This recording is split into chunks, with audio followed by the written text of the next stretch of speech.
Hi, I'm Andrew. I'm an archivist at TMU Library Special Collections, and I'm currently archiving the Jeremy Podeswa collection. We're really excited to give you a sneak preview at some of the materials we've been working with, so let's take a look. It's the Hall of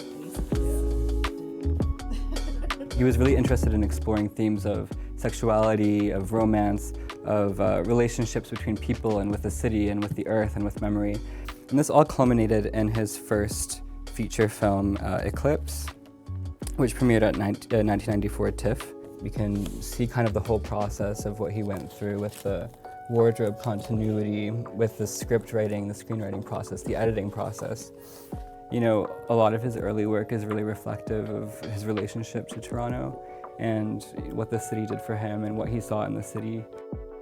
A lot of TV shows and Hollywood films are filmed here in Canada, and one of those was Queer as Folk, which was filmed right here in Toronto, and a project that was kind of bringing depictions of queer communities into the mainstream. That was his first foray into the world of television directing.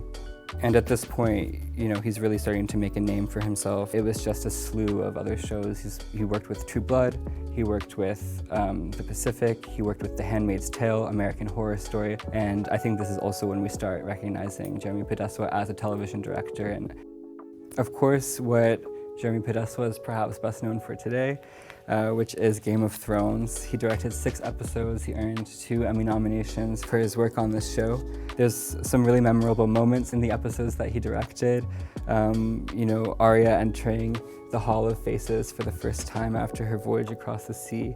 And of course, Daenerys setting her dragons upon her enemies and watching them burn. So keep an eye out. The collection will be made available later this fall. Come visit us on the 4th floor of TMU Libraries to take a look.